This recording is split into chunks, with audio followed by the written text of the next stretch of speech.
Ladies and gentlemen and in-betweeners, on this week's On the Rocks, it's our Gentleman's Code episode with everything a gentleman needs to know to keep it together during COVID with our panel of experts, Cocktail King Paul Zahn, Cal Mosack from Nick Tailor Custom Underwear, the Debt-Free Guys from Queer Money Podcast, Celebrity Fitness Trainer Craig Ramsay, Celebrity Hair Stylist Brandon Liberati, Mass Luciano, calling in from Hong Kong, by the way, from Mass Branded Men's Fashion, and Anthony Rodriguez, no relation, from Cortez Cosmetics at the Palm Springs Fine Men's Salon, with my guest co-host, model and socialite Kevin Benoit, and me, your favorite host with the sassy most. Raise a glass and let the drinks begin.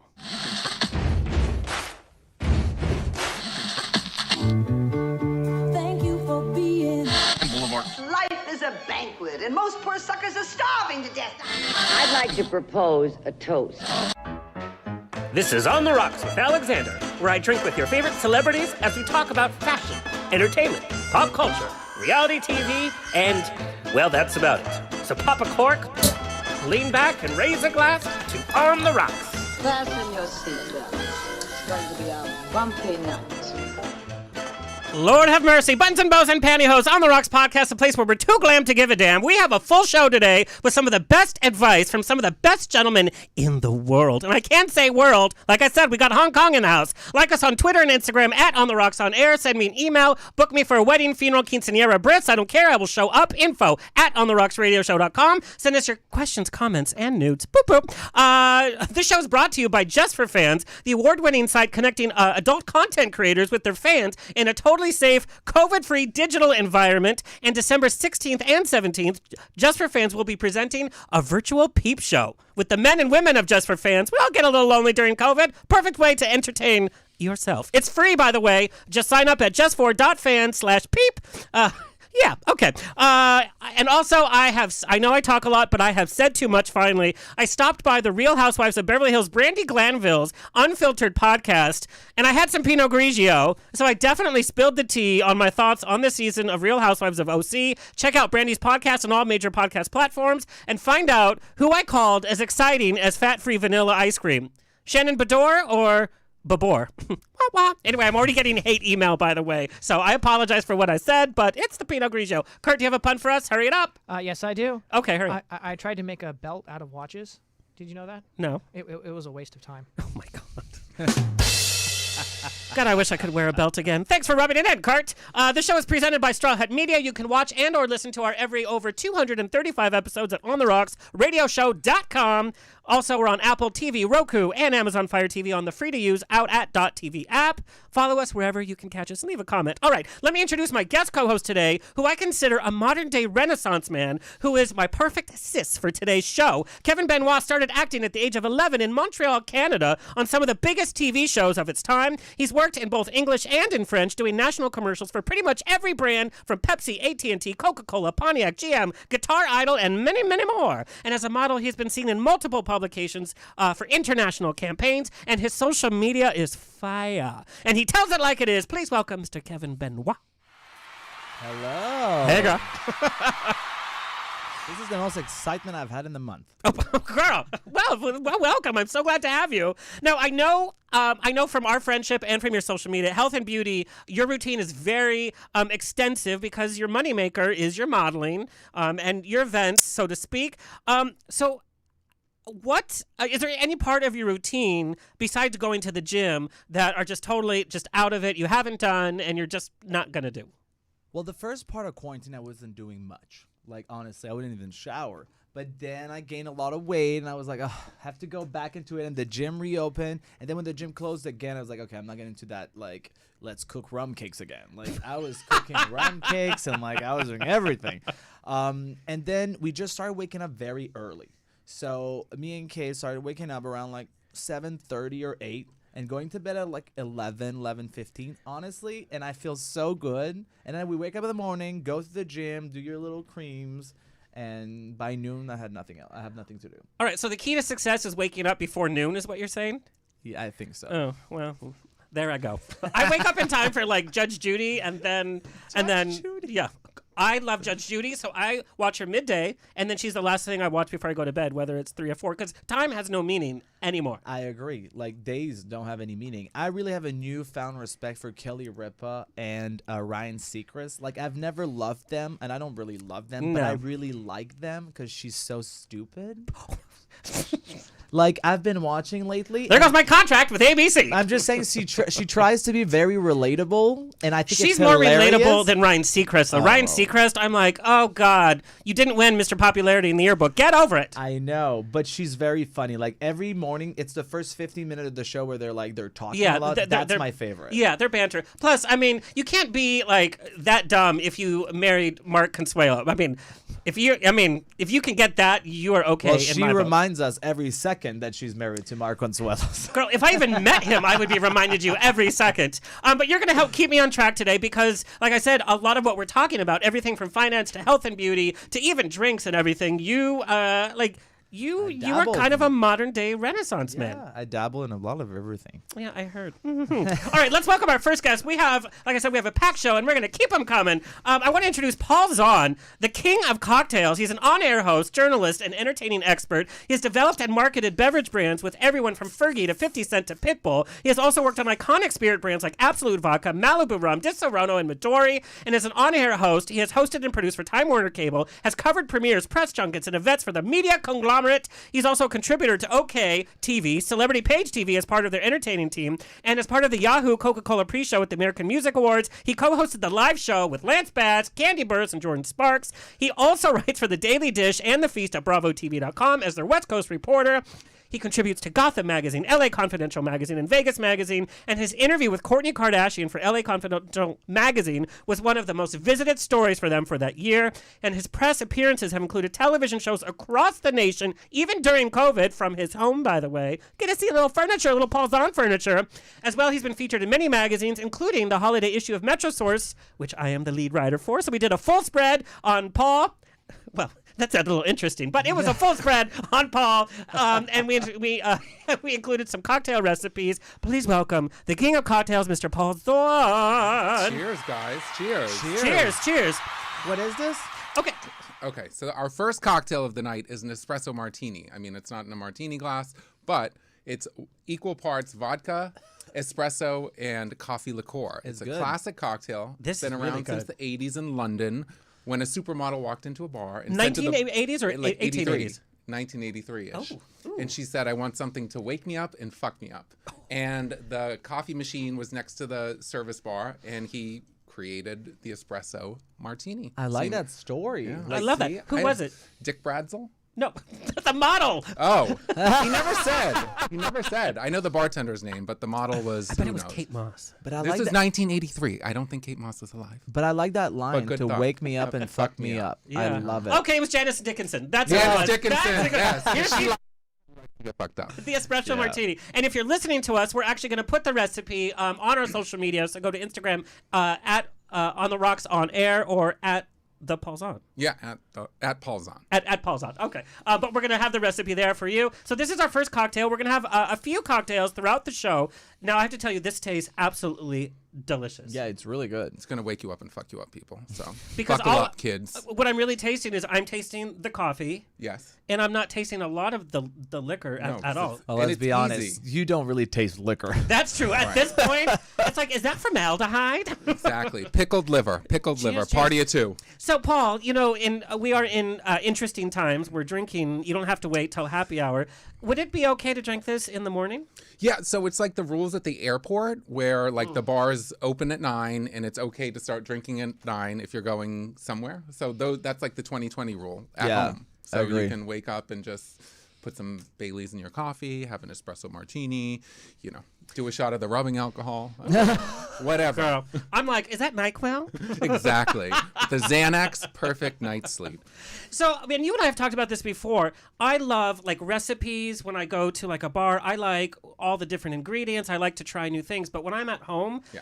if it has more than 3 ingredients or 3 steps, I am just not going to do it. Right. I'm just going to have it like straight up. So what tips do you have for for somebody like me that doesn't want to put a lot of effort but wants to mix up, let's say, my vodka, what are some ingredients around the house that we wouldn't really think to incorporate that we can? Well, I mean, it's like an espresso martini. The reason I made this tonight is because it's easy. It's equal parts vodka, coffee liqueur, and espresso. It's foolproof, you know. You can also take items you have laying around. I know we talked about this, is infusing some bourbon with some coffee grinds to give like a coffee-infused bourbon and mix that up with And I had never heard of that. coffee liqueur. Yeah, it's upcycling people. I'm cheap, so it's all about using shit you have at home. It's all about using shit you have at home already to, you know, make your cocktails. But it's also helping the environment, too. You're using Exactly. coffee grinds. I'm going green. I'm very Alicia Silverstone over here. That's what it is. Now, also, Zoom happy hours. We know when we first were under lockdown almost a year ago, we all wanted to do Zoom happy hours because it was a way to get drunk and deal with That's your friends. the one thing that annoyed me the most about this quarantine. I cannot deal with that. And then you had to get ready for your like Zoom, and then Well, you had ready top from half. here up. But that was still a lot. That was too much for me. I was like, I just want to drink by myself with my couch. Like, There's nothing wrong with that. I did it this morning. I mean, No, but to your point, when Zoom happy hours first started, I was all for it because I'm a very sociable person, and I was quarantining by myself. I literally, I mean, you had somebody else. But for the first month, it was fun, and then it got to be, how do I get out of this Zoom happy hour? Yeah. Or how do I cut it short? Because it just got boring, and nobody really had anything to say, and then you literally drank too much because nobody was cutting you off. And now it's Right. December. Like, we don't need Zoom after. Like, no, because it's a holidays and we're doing holiday parties at home alone with Zoom. So buckle up. It's going to be a messy December, people. No, but now that we're under kind of a new lockdown, people have started to do the Zoom happy hours, and I'm like, oh God, do I want to sign up for this again? So, what ideas do you have on hosting a great Zoom happy hour that people will actually want to come to, that will actually be engaged? Well, there are a few tips. Tip number one is there has to be a host, so it's not like all people talking over each other and stuff like that, because that happens a lot of times. Yeah. And you have to email out like a itinerary of what you're going to talk about. You want to come up with a theme as well. So like over the summer, I was getting sick of just regular old Zooms, so I said, let's come up with a theme. So like a tropical theme.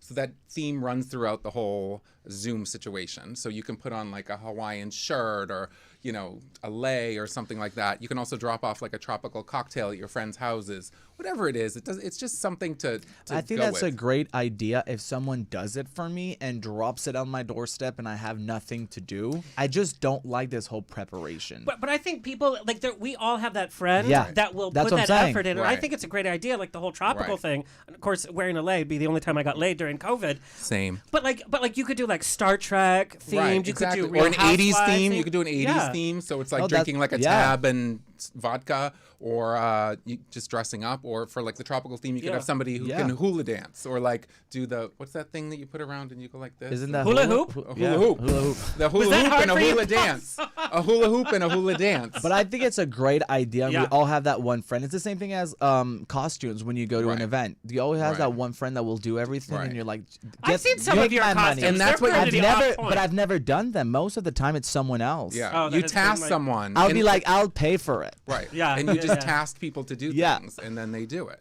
And I really like the idea of kind of saying, here's what we're gonna kind of talk about, Right. and then like limit it so you have like some fun and games, and then Right. it's time because people can drink too much. I have sent as many apology texts the morning after, like, "Hey, I'm sorry about the Zoom last night." I stopped doing that. Well- I apologize first. I'm like, I'm sorry for the evening that's coming up. The thing I've is, never seen you act out of turn though.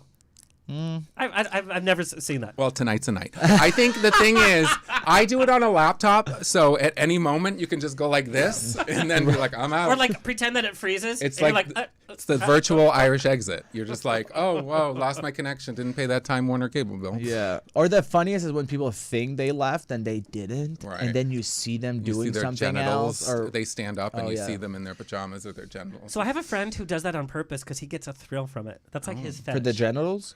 Well, just Name to names. To kind of, I'll send you his. His. So, Paul, in working with a lot of the major brands, what brands are doing really well during COVID, and what brands are people just not buying? Well, I won't say what brands people aren't buying. Oh, okay. We talked about that before. I was hoping you would lick it up enough. No, not yet. But, you know, a lot of people are buying a lot of different spirits. So, like, Casamigos is killing it. Tito's is killing it. George Clooney is killing it. So Didn't he sell it? He sold it, but he still has equity in it, and he Yeah. still has to Oh. do some sort of appearance or great. tie-ins. So it's a $1 billion brand. Billion-dollar brand. Have you tried this new tequila from this? Is it Dwayne Johnson, The Rock? Oh, Terramina. Yeah. Terramina. Is it yeah. good? I haven't tried it, but they sold 300,000 cases this year, I'm gonna which email- is their first year, and it's one of the biggest spirit launches of Oh, the wow. year. Yeah. I'm gonna let's message them tomorrow Major. and Yeah. let's see what we can get for the show. Okay, Paul, we're gonna play a little rapid fire with you throughout the show since you're gonna be hanging out with us. Worst celebrity encounter. Jeremy Piven, he walked away when I was interviewing him. He's short, so sorry. Hey, short people need love too. Well, not Jeremy Piven. Do you know every single person that has worked the red carpet or has dealt with celebrity interviews at some point has their Jeremy Piven story? I have my Jeremy Piven story. He is awful. Yeah, I mean, yeah. Moving on. Okay. All right. I want to welcome our first Zoom guest, shall I say. Cal Mosack is a co-founder of Nick Tailor. He's been changing up the game when it comes to underwear and Zoom calls, by the way. And we all know that nobody's wearing pants. Nick Tailor is a new men's underwear brand that Twilight's Peter Fasinelli, oh my God, we love Peter, don't we? Sported the announcement of a new campaign for prostate cancer awareness that went viral. Nick Tailor Underwear is making it their mission to create better quality underwear, also setting a philanthropic standard. They have partnered with the Prostate Cancer Foundation to shine a light on prostate cancer. And Nick Tailor is a customizable fit underwear for men, providing a more exact and comfortable fit for bodies that come in all shapes and sizes. I am proud to say I am wearing my Nick Tailors tonight.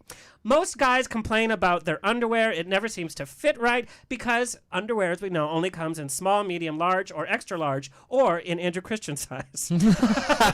With Nick Tailor's unique customizing capabilities, and you literally build what kind of underwear fits your body best, and quality fabrics. I have to tell you, I have never been more comfortable. All made in the USA. And when underwear fits better, we know you're more confident. You can focus on getting through the day without having to constantly adjust. Especially in the age of pantless Zoom attire. Please welcome Mr. Cal Mosack. Hey, Cal. Alexander, how are you? Good. It's good to see you. Good to see you too. Appreciate you having me on. I appreciate you being on. You know, comfort is such a big thing during COVID, especially. And, you know, look at the three men here in this room. We all have different kind of bodies. And so having underwear that fits so well, especially we're all walking around the house pretty much without pants. How did you get into men's underwear? I mean, I know how I usually get into men's underwear, but how did you get into the underwear business? Well, you'll love this, Alexander. It's too many vodka tonics, Grey Goose and tonics. Yes. You know, I don't know. Are you a vodka guy? I am strictly a vodka guy. Yes, for sure. I'm with you, buddy. Yeah. I'm with you. So, I had a friend of mine who we've known each other forever. We've had way too many vodka tonics one night, and he had attempted to get in the underwear business about 20 years ago. Did briefly well with it, but just different things happened and it didn't work. This was back 20 years ago. Dial-up was slow. He's like, we need to get in the men's custom underwear business. I'm like, okay, I'm in. You got to have two different things to make this work. First of all, it's got to be made in the U.S. We're not going to Asia or anywhere else. Yep.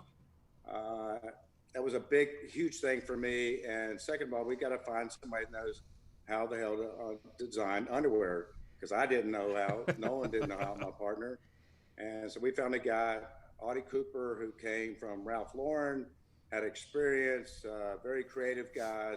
So we kind of got started with that. And it was kind of the birth of Nick Tailor. Again, the custom, okay, we're going to do something that nobody's ever done. We're going to customize it like you just referenced in your intro, which I appreciate very much, that we're going to customize it, all bodies, different shapes, different lengths. Everything from custom your butt, your private parts area, to different lengths, and that's really where Nick Tailor was actually born, on that premise. Now, you are the co-founder with other two very strong founders. You mentioned Audie Cooper, also with Nolan Mills. You have three powerhouse people coming together, develop a brand like this. What are some of the biggest obstacles with working with two other very strong co-founders? Usually alcohol and drugs. Cal, we have to hang out. yeah, you and I'd be scary together, Alex. Yes. Sure. Yeah, I love your jacket, by the way. It's awesome. Thank you. It's very cool. I like it. So to kind of put your egos aside, and okay, you have a common what you're trying to accomplish. You're trying to make this more comfortable, whether you're marketing and selling underwear to world-class athletes or guys that have different shapes and sizes from all different measurements. So we just have had a collective effort, Alexander, to, again, put egos aside and just do what makes things fit best for men. They're comfortable. They want to wear them all the time. You know, they want to buy more and promote, again, U.S. made and truly customized. And we don't do small, medium, large, XL, 2XL.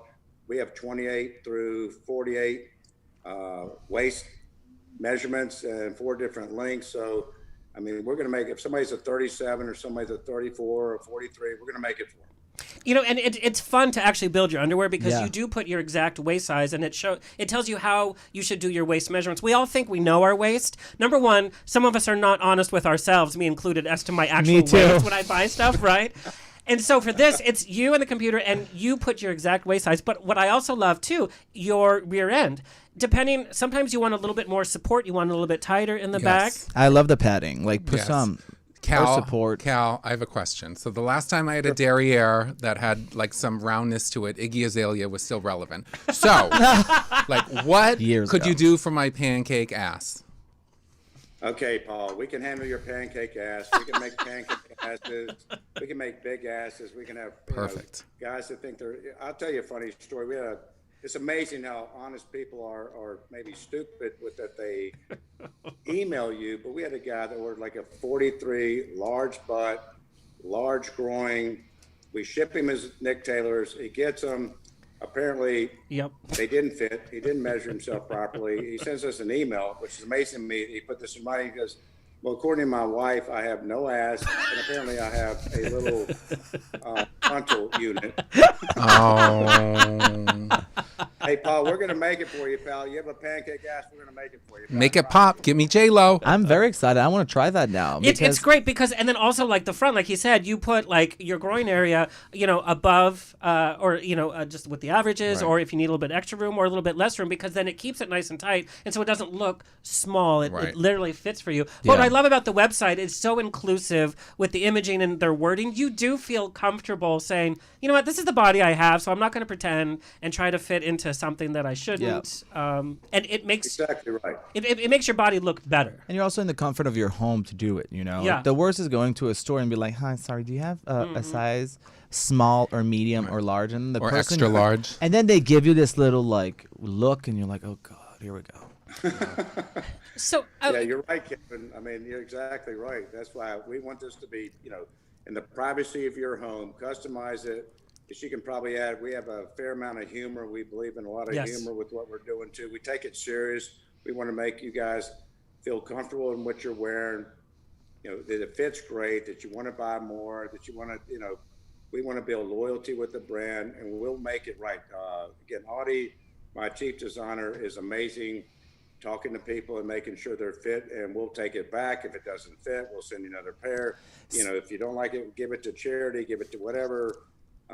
We're on a mission. We're going to make you happy with what fits you best and what you're comfortable in. it's also the fabric too, because you know we're sitting in our underwear. Sometimes we're not changing our underwear every day because we lose track of that. But we're sitting at our desk either on Zooms or we're writing articles all day, and we forget that a whole day's gone by. No chafing, no weird sweating. But not just that, you know, the worst thing for me is, and my partner always tells me, like, why did you just walk like this? And it's this underwear just gets stuck in my jean or in the crack or Yeah. somewhere, and then you're walking, you're trying to put it down. Adjusting. It's the worst feeling.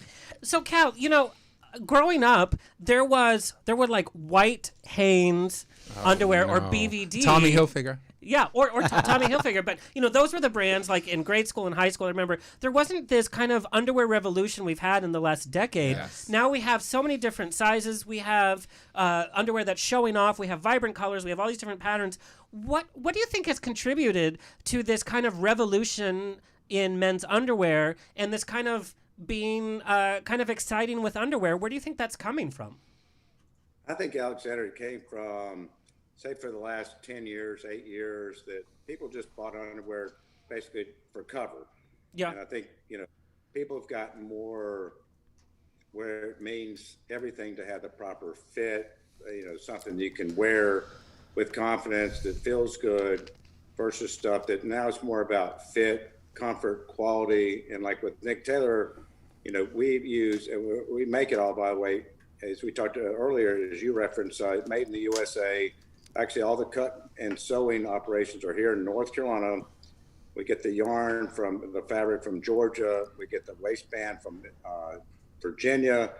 And it's just, I think people have gotten more where it really matters about fit and comfort versus just covering yourself. That it's something that people take. I mean, women have customized bras and they can get different cup sizes, not to get too, sexual with this, but why can't men have custom underwear just as much as women buy bras? And that's really what the whole thing about Nick Tailor is. We're going to take care of, whether it's you, Alexander, or your group there, to make sure it fits well. You want to wear it. You want to buy it more. We want you to talk to your friends, whether you're are in an age that we are talking about our sexuality. Men are talking about what makes them comfortable. Self-care. I really Self-care. think that it started from my experience and I worked at Calvin Klein 10 years ago for underwear. It started with you remember the neon diesel?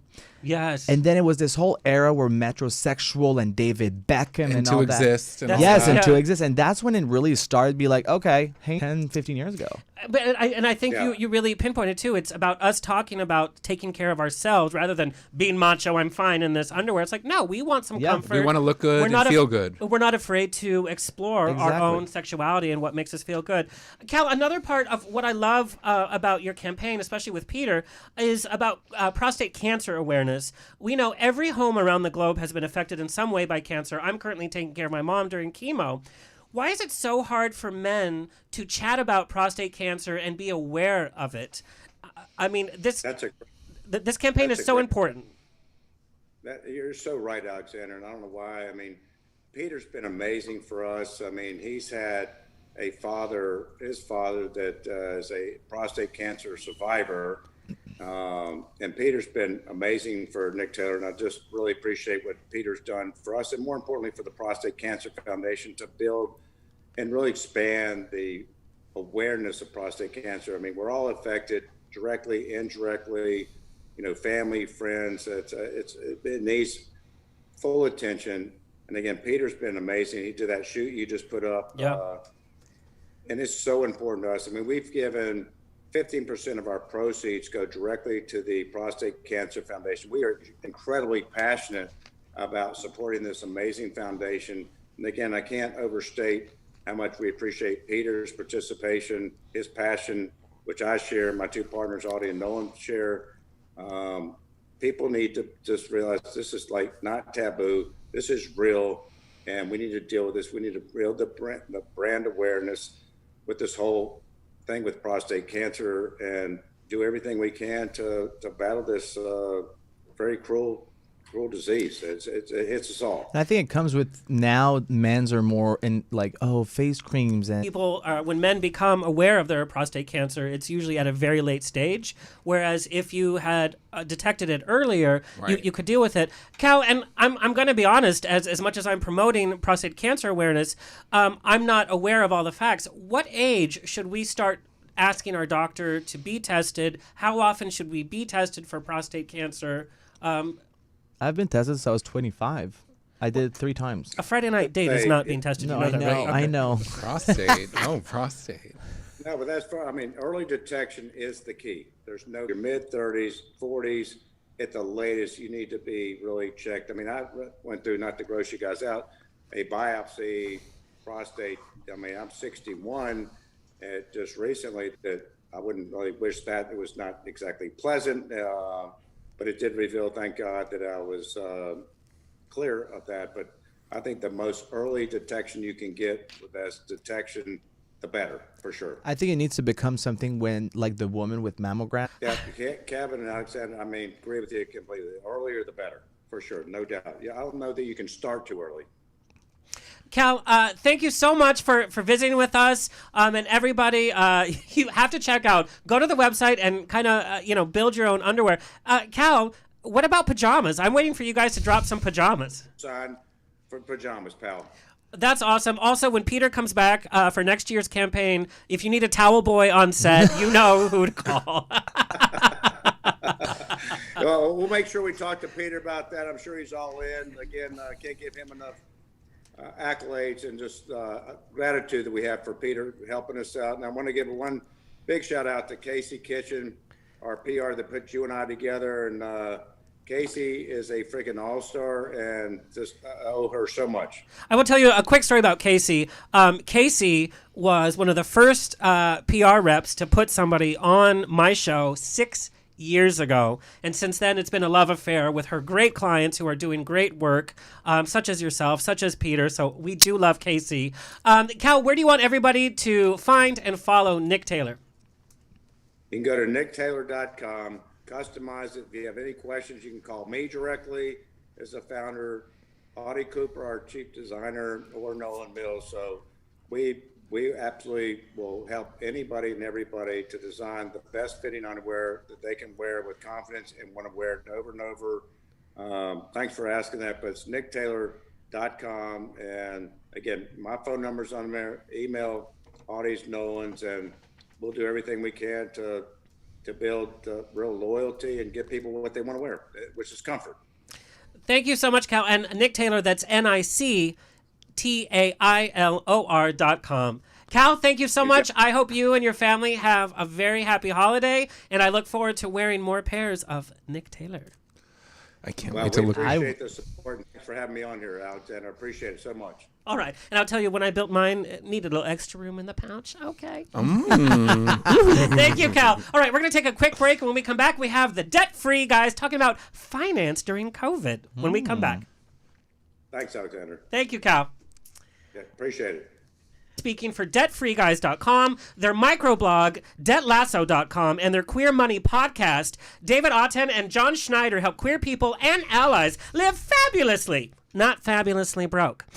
As certified LGBT BEs, they represent the queer voice in both personal and business finances. David and John's work has appeared in Forbes, Yahoo Finance, CNBC, ABC News, and Good Morning America, just to name drop a few. They partner with some of the best in financial services, including MassMutual, Prudential, Capital One, and Chase, and additionally with the LGBTQ plus organizations like the Trevor Project, the William Way Foundation, One Colorado, and numerous LGBTQ centers across the country. They're going to call Capital One one of their sponsors, and they're going to help them drop my credit card bill. Their goal is to build a stronger LGBTQ plus community by helping more of us reach our financial independence. Please welcome the debt-free guys.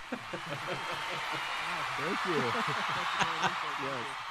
Appreciate being here. Yes, no, it's such a pleasure to have you. So I'm a huge fan of your podcast, and I'm probably like a large majority of our community. I'm interested in finance. I want to buy my own house. I want to be debt-free, but am I willing to do the work? Probably not. But I have to tell you, listening to your podcast and also interacting with your Instagram, you kind of put these posts that make you think, but also make you feel a little guilty too, in a good way, because they challenge you. Postmates, too much Postmates right here. Too much Postmates. Right You see, here. I'm very frugal. I'm just trying to train my partner. Kevin. And we're going to talk about that because I really want to know when your partner's not contributing. But I think one of the things that I feel personally attacked was the Sunday Fun Day. We spend more money on a Sunday Fun Day than we will contribute to a nonprofit, than we will save, even like saving. But before we get down to nuts and bolts and more nuts, nuts. I have to know, how did you guys meet? Oh gosh, we met on a gay dance floor 20 years ago. Oh. And David asked me if I wanted to suck on his inhaler, and I was watching. How romantic. What was in the inhaler? I didn't know poppers came in an inhaler. A little bit about the where we were at that point in our lives. But we actually met on a dance floor, but it wasn't until 3 years later that we first started dating. And then on a January 1st morning, I asked John if he wanted to be my boyfriend, and it's all downhill since then. Oh, so we're nearing a little anniversary. We are. There was a contingency, and he decided to make me his boyfriend. Contingency, that's like a legal or financial term. Or Yeah. something. It's so chic. Now, how did you get into the world of finance? And if we can have you get a little bit closer to your microphones, by the way. Okay. But how did you get into the world of finance? It's not the sexiest. What you guys are doing is you're helping people become debt-free, kind of look at their finances. It's not like you're just selling annuities or trying to sell stocks. How did you get into this kind of world? It's not the most exciting on paper. Well, yeah, we both had a history of being in finance. Both of us had jobs in finance for quite some time. But it wasn't really that we didn't get into the personal finance space until we had that aha moment where we talked about our finances for the first time as a couple and confessed to each other that we had $51,000 in credit card debt. And we put a plan together and paid off that credit card debt in about 3 years, a little bit less than 3 years. And after that, we're like, we've got something here. There are so many other people like us that are doing the exact same thing, living fabulously broke. We should share this with other people. So we decided to write a book. Thought we would get on Oprah, and of course, then the rest would be history. But we never got on Oprah. She was canceled. Well, no, it's because she doesn't want to share these secrets. She's like, no, all the money for me. I You get get a money. car. You get a car. Well, that's exactly what we're hoping for. You get a book. You get a book. You get a book. Yeah, Right? she was a little jealous. So I have to share a little known fact. A lot of people don't know this. As of 6 years ago, I was a vice president for a 15-year job in the finance industry. Oh, what'd you do? I was a commercial banker. I worked for the entertainment division of City National Bank, but I was doing loans, mortgages. I had never been as broke in my life as when I was earning a six-figure job. I was the brokest I've ever been. It's very, Just isn't money that weird? leaving? Money leaving? Yeah, it is. Because I didn't know, and I look back, I'm like, with that kind of money, if I would have only thought. So we're going to talk about some of the financial points that you guys bring up, but also I have to know, creating a brand together, maintaining a relationship, being under lockdown, doing a podcast, what are the keys to success to keep from killing each other? Lots of wine. Yes, dears. Have you noticed, Paul, this is great for your industry? Yeah. Mm-hmm. And not a studio. And Yeah. David says yes a lot. Yes. Yes, and. Oh, he must have come from the improv world. Yes, and. I think we both have a certain passion, and the whole reason why we decided to quit our corporate jobs and take a significant cut in pay is because we were tired of going to work, building someone else's dream, never seeing each other except for 1 or 2 hours at night and a couple of hours on the weekend. We said, this is no way to live our lives if we truly love each other. We want to spend more time together. So we took this dive of trying to build a business ourselves, one that also serves our community. I have to know, what tips do you have for us to financially survive the rest of COVID? It's kind of an impossible situation, by the way. Right. It is kind of an impossible situation. We know that a lot of folks in our community especially, but in the general population as well, are suffering from cut hours, reduced income, even income cut altogether. And so our number one tip so far throughout COVID has been, if you've lost your job, you've taken any kind of cut in pay, our first suggestion is to get your spending under control as quickly as possible and try to eliminate any excess spending that you don't necessarily need. You need to keep food on the table, you need to keep your electricity on, you need to keep a roof over your head, but a lot of the extra stuff, such as Postmates and whatnot, we probably don't necessarily need.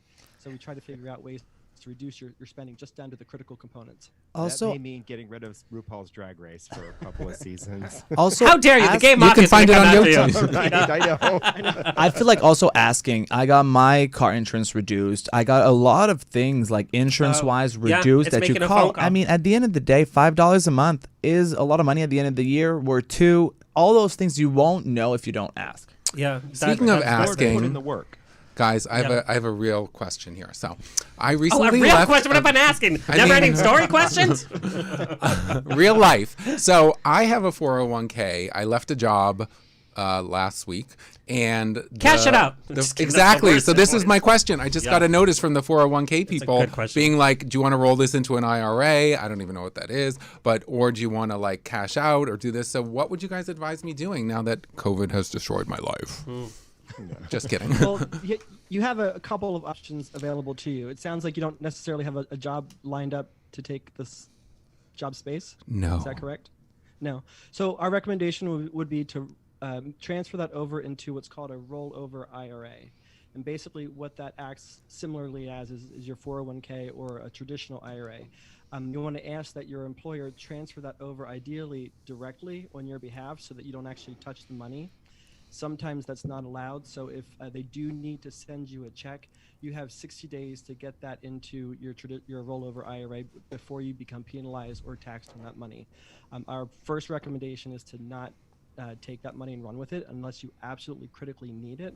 Ideally, keep it in your rollover IRA until you have another job or continue to contribute to your rollover IRA. Okay, I should have written that down. Can you guys DM me that? You can listen to their podcast, go to their website, but you know how many of my friends have that same question, by the way? It's a really burning question right now. I also got this question, or these next two questions I got in a variety of ways, people knowing that you were coming on the show. Number one, your podcast has spread so quickly because a lot of people are really concerned, even pre-COVID, are really concerned, especially in LGBT households. So one of the main questions I got is, how does someone on a small income save money and contribute to the stock market? Because they hear save money when they're just trying to pay their rent. Is it possible? And what tips do you have? It definitely is possible. Obviously, it's going to take someone on a lower income longer or to acquire assets than it is somebody with a higher income. Although, you know, your example of making six figures and not saving any money. Literally, I was so broke. common. I was broke all the time. Very prolific. Right. Yeah. If you really want to get rich, there's the key to getting rich is making sure that your expenses are lower than the money you bring in. Exactly. And so the two ways to do that is to regularly look at your expenses and say, how do I hold these down or reduce them? And then how do I make more money? We live in a gig economy now, and there are so many ways for you to make an extra $20, $30, $50 a week or a month. And that kind of money literally is the kind of money that turns people into millionaires over 20 I have a or perfect 40 example. years. Like you're saying, my partner makes six figures and he didn't have any savings. And then we're going to Starbucks. He wants to go to Starbucks every time before going to the gym It all adds just to up. get a coffee or something. So I was letting him do his thing, and after like a month or two, I was like, "Listen, this is the bill like for Starbucks this month. This is ridiculous." So when you see it laid out, And it's so Chipotle different. too. Chipotle gets so you. I started. You have and to go know- to Chipotle, otherwise it's a hate crime. It's so funny because Chipotle as well. So I started getting those recipes to make the Chipotle bowl, but also the egg bites in the morning. So I just make it like once a month. I freeze them, then I do my little Starbucks double shots shaken, and his in the morning. And now we're spending about $2 a day instead Does of he spending. tip you? No, he does not. Well, Just Well, either way. During this whole COVID, it's looking like we joke about Postmates because I don't cook at all. But if you order Postmates for one person, it's going to be at least $25 to Yeah. $30 $30. after the delivery fee, whatever. I felt like Patsy and Eddie on that poor episode when they went to the grocery store. Hello, is there somebody here for me? But then I paid $30 for groceries, and I was like, wait, I can get this? Yeah. I can get this? I walked out like I'd won the lottery. But also, if you want to order out, that's fine. Go pick it up. Right. Once Because it's like $15 more. No, I'm not going to do that. Also, debt-free guys. Another burning question. We kind of approached it earlier. What if you're in a relationship with somebody that spends? The money comes together. You have house payments and all that. Without fighting and breaking up, how do you kind of incorporate that conversation and some rules? This is probably the number one question we get is how do I get my partner on the same page financially? Yes. And our first recommendation is to first, number one, focus on the fun things. What are the goals that you might both want to achieve together? So if you want to go on vacation somewhere, you want to save to retire in Sicha, Spain, or whatever your goals are. Focus on the fun things and then back into, okay, well then what work is going to be required for us to actually get there?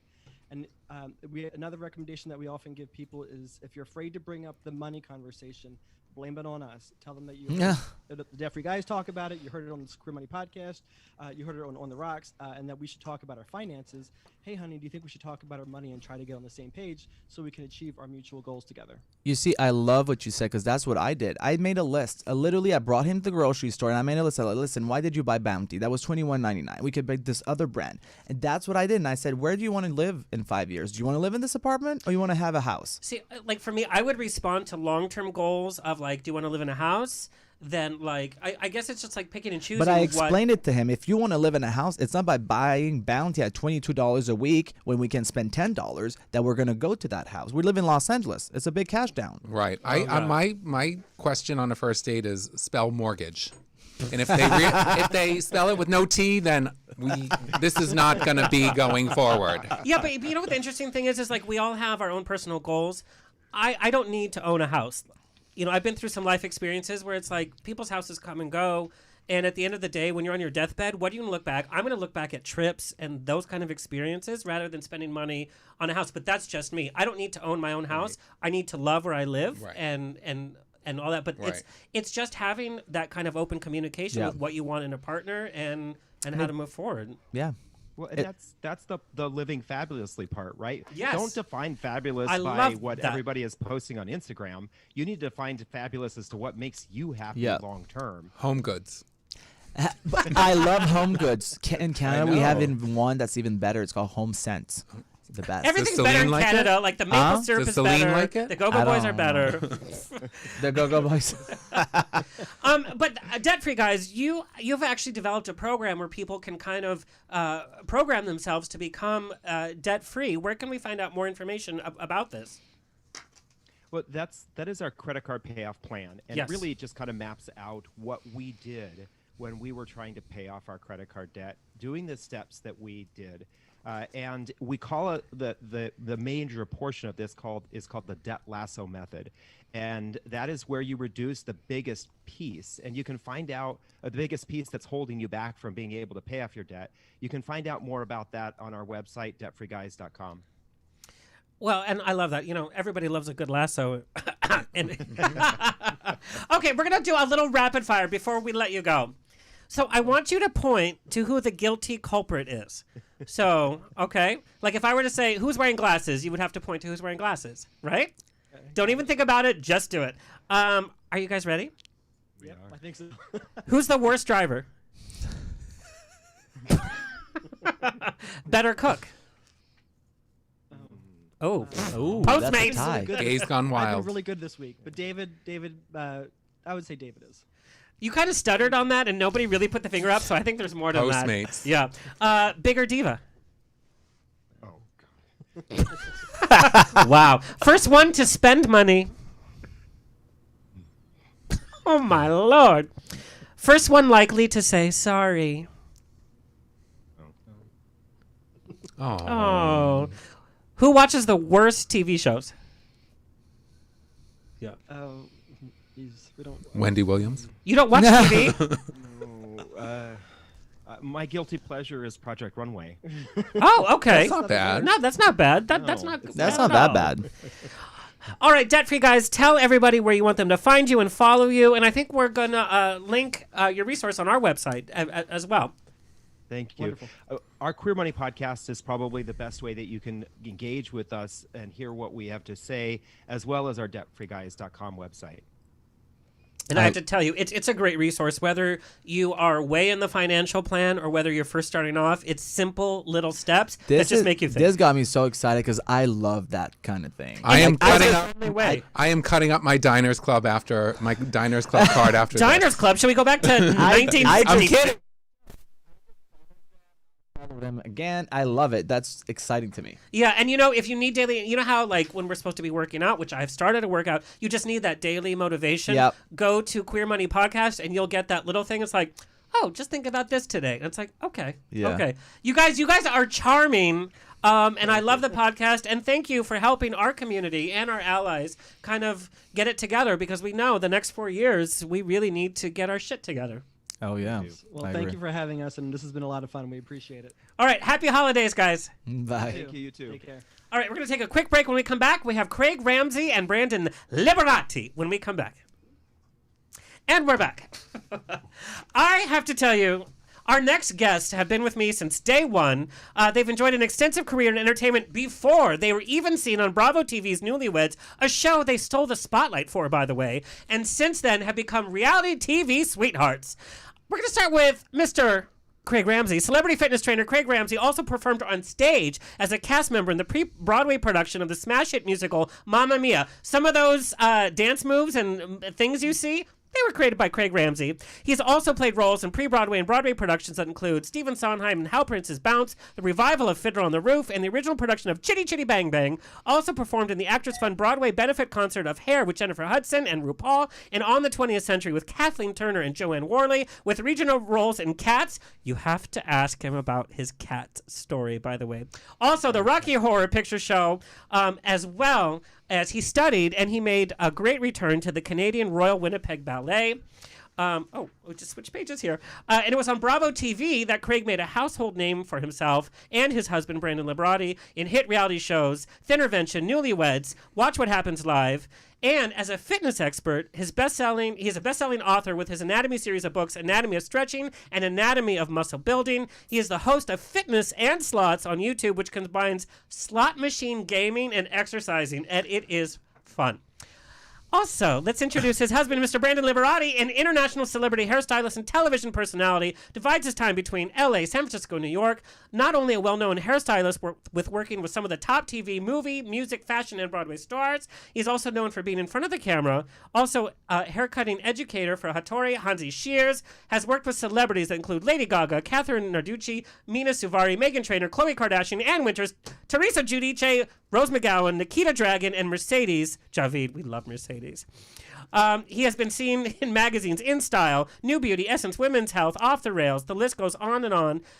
His movie credits can include The Irishman, American Horror Story, Two Broke Girls, American Housewife, Will and Grace, The Real Housewives. The list goes on and on and on. I'm going to lose spit if I keep going on. And Brandon's most recent project, you have to look at this, his project with Ann Winters on her transformation as the many looks of Madonna. I mean, just look at this. Number one, it became an industry sensation. Number two, it became a social media sensation. Please welcome Brandon Liberati and Craig Ramsay. Woohoo! Cheers. Cheers, sweetie. So, like I said, you guys have been with me since day one, and it's so funny that we haven't been able to see each other in so long. I know, it's heartbreaking. I miss you so much. I miss you, and I did not write that bio, by the way. I did. I wrote his bio. Well, and I had to piece it together, and I left out, I mean, there's so much that I left out, but I'm so glad to have you guys. Now, we're going to start. In one breath. How impressive. What diaphragm lung control you have. I've been doing Stretch a Reason to Whine at home, and I've been building my diaphragm muscles. Kegels. He's been doing Kegels. Kegels, I tell you. Okay, we're going to start with fitness. I got so many questions about fitness. What is happening to the typical male body from going to being active, even going to work is being active, driving to work, doing your daily routine, to us staying home all the time? What is physically happening to our body, Craig? Look at it. It's right here. Oh, please, girl. Oh, God. Here we go. Listen, we've all been through it, Alexander. There isn't one person, friend, family member, client in my life that has not been affected by this pandemic.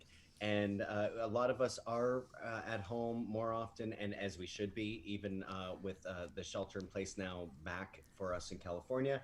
And with the inactivity, I think we're finding ourselves in a rut. Like, it's very hard to get motivated to exercise from home. I don't like to work out. I can't do workout at home either. So I go to North Hollywood. It's a long drive. Do you walk there or drive? I drive. I drive to Norwalk. No, but this has been one of the biggest emails that I got when they knew you were coming on the show, is that people just don't feel that a home workout is as effective, or they just don't like it because they're so used to a gym regimen. What do you say to that audience, and how can we kind of counteract that? The energy from the gym environment is not going to be the same at home. So what I'm going to ask people to do is really be self-motivated and have your goals set for you. I want you to be selfish for you. Oftentimes when we're at the gym, we're so concerned with other people, the energy of the other people, the interaction of that. And now it's the time for you to take care of you. And let me tell you, if you are concerned or have hesitation that an at-home workout can be as effective and efficient as a gym workout, go to my YouTube page, because I even recently did some at-home hotel workouts that are so kick-ass that do those and then tell me that you don't think those compare or are even better. Now, me, it's not the fact that it's not good. It's the fact that I have to motivate myself to do it. At the house and move your couch or move your coffee table and do it. That's what my problem is. Because like the TV's on and you're like, you know what, I'll do it tonight. And then tonight happens and you're like, you know what, I'll do it in the morning. Craig, what keeps you motivated? And Craig, what I have to tell you, what I love about you and your social media is that you're very honest. You're like, you know what, I've gained a few pounds and now I'm a bear. But now, Craig, but let's now take it back. out. Let's take it back a minute. Let's take it back to 2007 and Shift how it we back. used to prepare for Broadway Bears.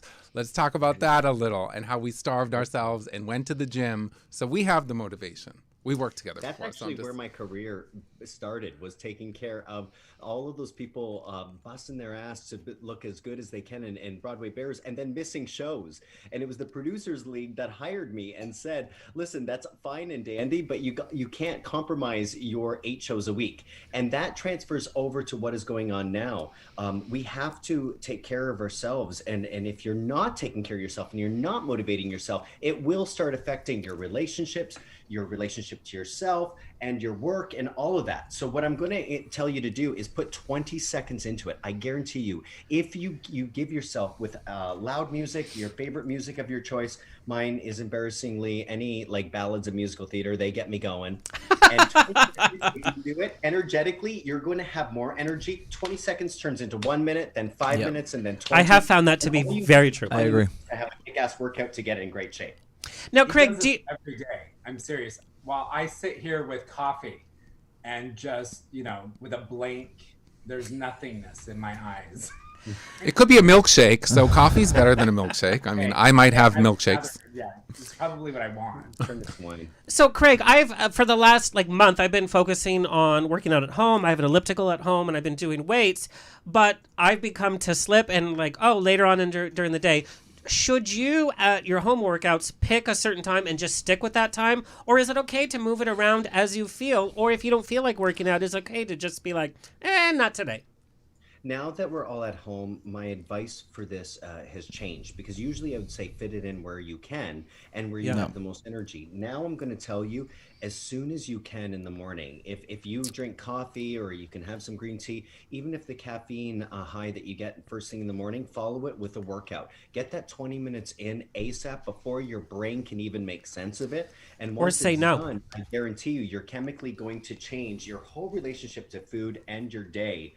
So morning. You see, I love that. Early, get it done. I love that. I feel inspired to do that now. Because I used to be the kind of person to be like, I'll go on with my day, and towards the end of the day, I'll just fit my workout in. And now I wake up and either go to the gym or do your workout, and you're like, okay, that's my routine. I woke up, I did that, and it's out of done. the way. There's no excuses. Because and also it tells you how many calories you can have for that day. Yeah. How hard you work. Yeah. That makes sense. Yeah. Okay, but let's also talk about when your partner is not fully engaged.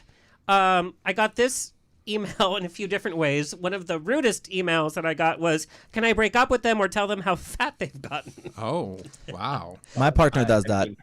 Is this a He question? told me, for I swear. me to answer? No. So how do you nicely, or Motivate do you your even better approach? half. Yeah. How do you motivate your better half? That's a better way to put it. How do you motivate your better half, or is it okay to say, hey, Move out now. No. Oh. Is it okay to say, hey, I think you've gained a few pounds? Okay, well, listen, we're in a marriage, as you all know.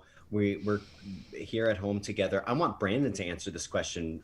What do you think? So last week I was working and Craig texts me every morning, and the first thing he says is, how'd you sleep? And I was like, I slept good, but I woke up really sore.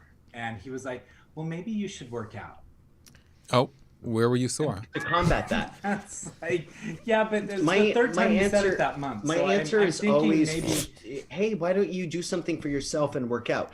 I don't think any more can be pushed. I think there's a very fine line between becoming a parent if you ever point out, like, oh, please, if you're part and especially during COVID, because we're all dealing with kind of a lot. A lot.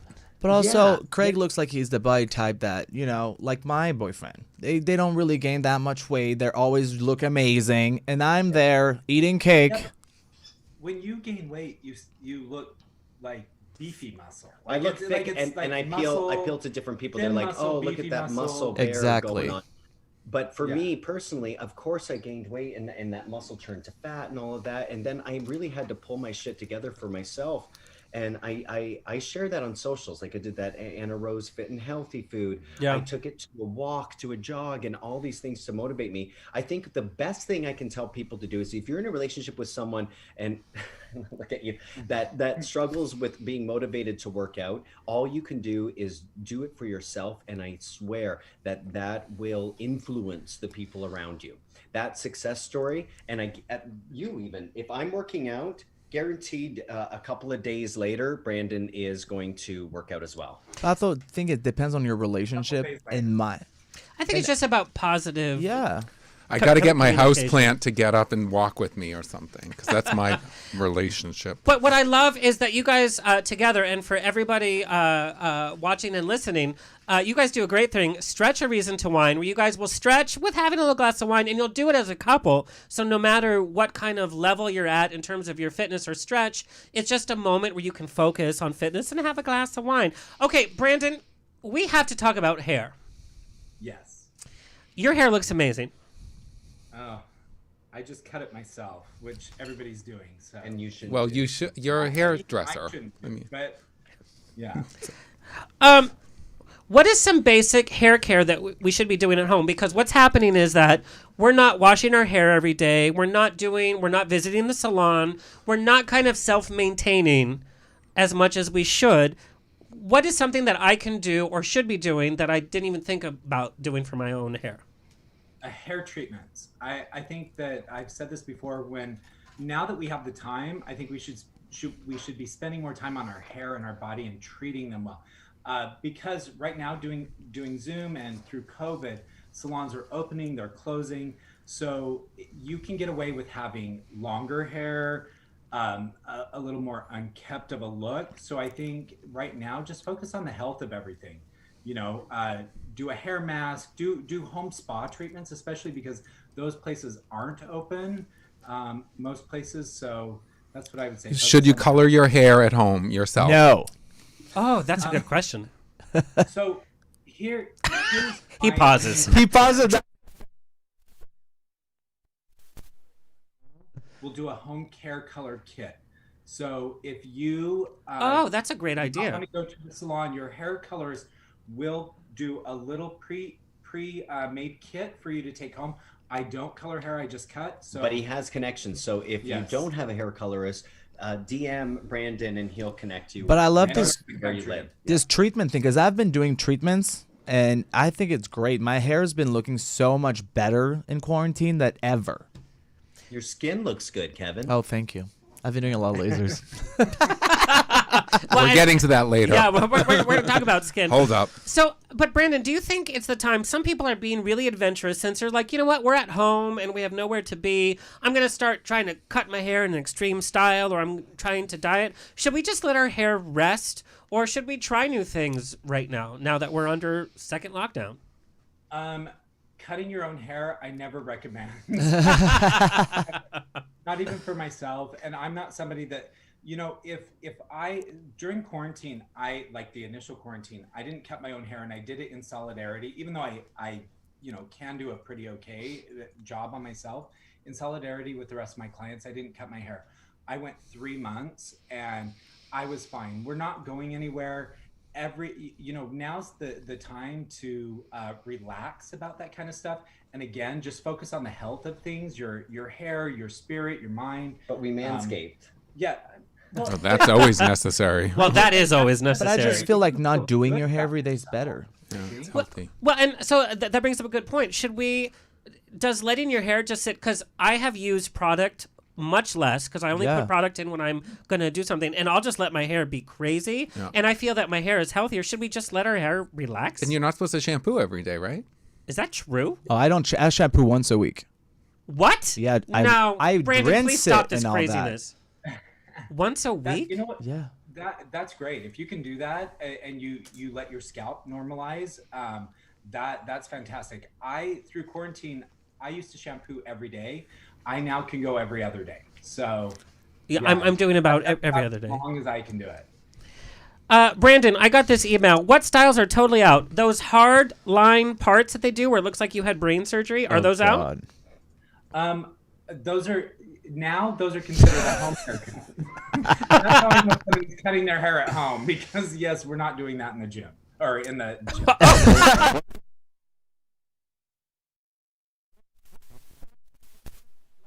Gym, bar, hairstyling, I would totally go there every day. Isn't that called a sauna? But when that hard part first came out, I thought it was super sexy, and then it started to look weird. Do you think after COVID that's out? I feel like after COVID, it looks like you've done your own hair. So I think, yes, it's out. It just looks like a bad home haircut. Yeah. Okay. How about man buns? So... Because we have longer hair now. Man bun, no. A low man bun, yes. What's a low man bun? Wearing I thought it was a short man with a bun. Like where a ponytail would be, I think. Yeah. Oh, yeah. Okay. Facial hair.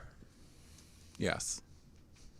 Careful. You know, I feel like facial hair, yes, but not as long as it was. People were letting it get crazy. Food shouldn't get caught in it. Food should not get caught in I your like beard. a good facial hair if it's well kept. Yeah. And mustaches, not that I have one, but I'm glad to see that mustaches have resurrected themselves, and they don't necessarily mean that you're like it looks like you have a porn star. Wait until you see Shaw's next season. Adam Neely's pube bush here. Oh no, and it's ginger. It hurts my heart. Well, Adam has been on our show. It was a very interesting appearance. Girl. Brandon, sideburns.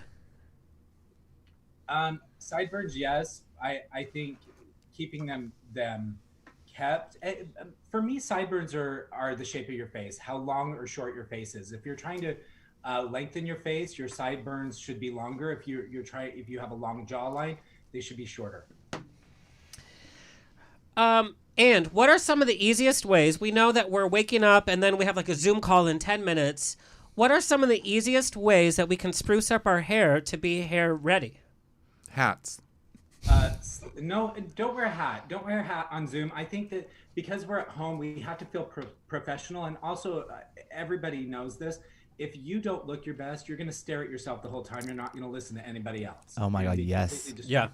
Oh. So slick it, like part it and slick it, or I love that because I've been doing that, and then I've been getting compliments saying, "Oh, you look so smart." With like the slick, because it looks like you're you look chic. Yeah, exactly. Superman. Okay.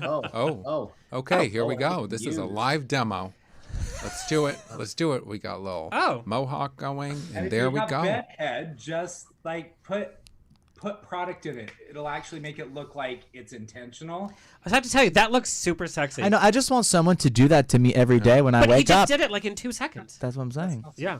So teacher man. Yeah, this is my advice as a wellness expert too. Is put product in your hair and all that, but also smell good.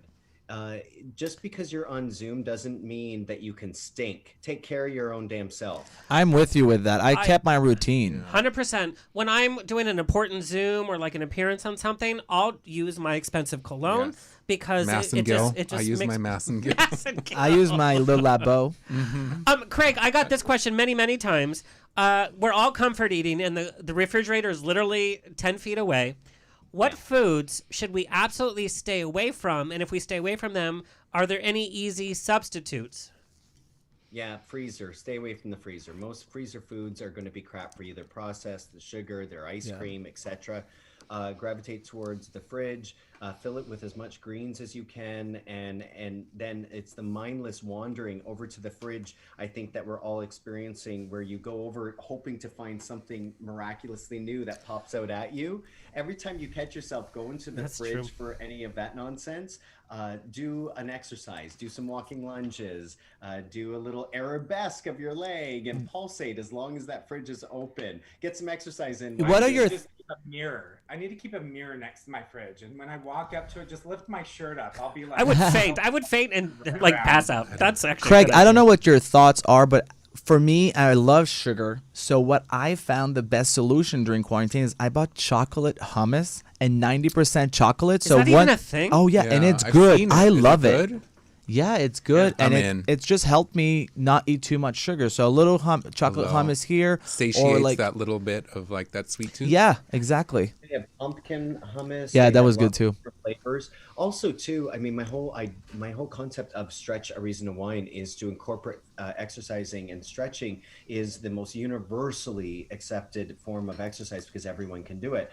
If you're going to do any of that, add in some stretches. Hang over your hamstrings. Yeah. Do pigeon stretch, cobra, any of those typical yoga stretches that we know. I guarantee you the activity of fitness, including with anything that you're doing that you think is an indulgence, will help offset that and help motivate you to not feel guilty the next day. And I'll share a little tip of mine because, like I said, I've been dieting for the last month, is decaf coffee with a little sweet and low.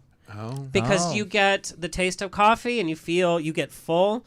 And you're probably freaking out because it's an artificial sweetener, but you get that sweetness too. And then I'm fine. It's like my little dessert. But at I the love end of what the he night. said about the stretching because, like, I have 2 dogs. When I bring them to pee, every time I bring them to pee, I'll do the hallway, but I'll do lunges all the way to the door. So I'm like, you know what? That's just a little bit more of my day, and I do that 4 times a day. And it helps you like breathe better. You're going to sleep better and everything. You guys, I love you guys so much. And even during COVID, Brandon, I know you've been traveling around the U.S., working on so many great projects. And Brandon, returning to the stage in one of your original, Craig, in one of your original roles, Rocky Horror. He performed at a drive-in performance of Rocky Horror, kind of recreating his role. You guys have been busy. How are you balancing all of that and keeping your sanity and love? We definitely venture out when we feel it's the safest option possible. And the drive-in theater production was ideal, not only for the COVID times because we were so separated from the audience and from each other. They had plastic partitions between the actors for any of the intimate scenes, which was great. But also, I mean, I'm 43 years old. What better opportunity am I going to get to revisit Rocky like 13 years after I originally did it with the audience 500 feet away from me? Like, please, I look 23 then. You looked amazing. You guys, I love you guys so much. Thank you for being a part of On the Rocks. And I hope to visit you in your new home in Palm Springs, by the way. I love that T-shirt. I love it. Where can I get that? That's what we are, yep. Also, one of your fans wanted to ask about Mercedes. How is she doing after this last season of Shaw's? We had a lot of concerned people, actually. They're currently filming the new season. She feels great. She looks She great. looks amazing. She's blonde now. Yes, she's blonde. And she's an incredible mother to the most sweet, adorable child who we're so grateful that we get to see her again appropriately. She's very respectful of the COVID times. She's been in our pod since the beginning, though. Yeah. So. I know. Yeah. Where can everybody find and follow you? Well, I mean, in person in Palm Springs because we moved here and we're thrilled with it. We just love it. So please come visit us here. And Craig Ramsay Fit on socials for me and Brandon Liberati on everywhere. Instagram. everywhere. Everywhere. I love you guys and I hope to see you guys soon. Okay. Love you. Bye. Bye. Mama. Okay, so we're having our second cocktail of the night by What is the this? King of Cocktails. Yes. What are we drinking now? It is a holiday cocktail. So there is some Blue Diamond Almond Breeze Nog. Ooh. There is 2 different types of rum. That's some good There is nog. a Zacapa 23 rum and then some white rum. And then we have some almond cinnamon simple syrup. What's white rum? Like, how does it different from regular rum? Well, oh, God, that's good. Well, it's White is non-aged. The Zacapa is aged. So it has the different colors. So white is white. You know how some of the Bacardis sometimes have one's darker. My favorite's So the it's darker aged. rum. Yeah. It's Usually just like Havana or something. Yeah, it has like it's aged in different types of woods and everything like that, so it has a little bit more character and stuff like that. So I think that this is like a good holiday drink for people that don't usually drink because it's very sweet. It doesn't. So like, not for really you. get you. Right. You No, don't no, taste it's the alcohol. so He's saying you good. don't taste the alcohol, and that's. I mean, But I'm with saying, him. Like to pace yourself. Yes. Yeah. But the alcohol's hidden. You know what I mean? So it's still got a punch to it. It's not like a martini, like the espresso martini, which is all booze. But it's a great holiday drink to have a little sophistication, easy to make. Exactly. Right? You don't have to do like your regular. Yeah. Okay, Paul, a little rapid fire. Beyonce or Gaga? Gaga. Okay. Worst drink that you had to pretend that you liked? Ooh. Because either you were on camera or you were at an event. Or I work for the company. Next question. You don't have to say company, but just like amaretto sour. I My love God. that. All right, I want to bring on our next guest. Please welcome Mas Luciano, with over 15 years of experience in the fashion industry. Puerto Rican born, Mas Luciano studied at the Fashion Institute of Design in LA and has worked with international brands including Guess, Rock & Republic by Victoria Beckham and Lee Jeans. His rise to fame began in 2015 when he competed for and won the titles of initially Mr. Gay Hong Kong and ultimately Mr. Gay World. The accomplishment inspired him to launch his energetic namesake streetwear label, Mass Branded. Mass Branded is a high-end men's streetwear label that pushes boundaries, revs style engines, and leaves nothing and everything to the imagination. It's an athleisure capsule collection for the urban man on the go, with styles that can be worn to and from the gym, for casual nights out, while traveling, and on the dance floors, and also on first dates, by the way. Please welcome, from Hong Kong, Mr. Mas Luciano. Hey, how are you? Oh. Wait, can you guys hear me There now? we go. Now yes, we yeah. There we go. Yay. Okay, so what time is it for you right now? It's around lunchtime, so 12:15. Sunlight. Yeah. Yeah, all right. So you're having your espresso martini that we had earlier. I am. I'm having an espresso. Yeah, no martini yet, but maybe after the call. So before we get down to fashion, I need to know what is happening in Hong Kong in relation to COVID right now. Where are you guys at in terms of lockdown? What do you guys think of us over here? Yeah, well, we are on our fourth wave here in Hong Kong. We just started last week, the official fourth wave. So this is the fourth time we've been going on semi-lockdown, where they have closed down gyms, they've closed down hair salons, they've closed down schools, and certain people are expected to work from home. So it's a little, but things are still open. Like in the restaurants, they're allowed to open till 6 p.m. You're only allowed 2 people out in public at a time. So only 2 people can go to a dinner at a table. 2 people can walk on the street. So it kind of helps with reducing the infections. But for us, they have it pretty under control in the sense that every day for the past week or so, it's around 100 new infections. And the death is, for the whole year, it's been less than 110 deaths from COVID. So because people listen over there.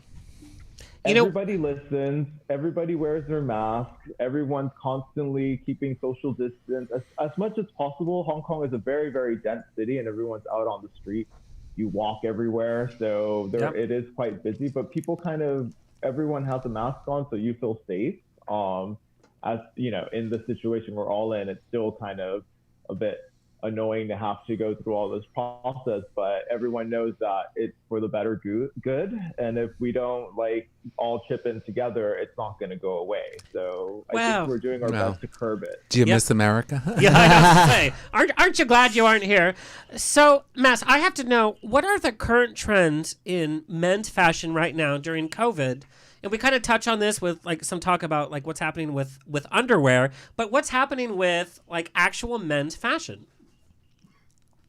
Well, I think at least what I'm seeing from people posting on Instagram, and it's people are at home. So what I love to see is people wearing shorts with sweatshirts on top. So you have like the comfort of wearing a short around the house where you're lounging, and then you have a sweatshirt or something cozy on top that keeps you a little bit warm and more relaxed. Also, when you have presentations on Zoom, at least your upper half looks really, really good and you're comfortable on the bottom.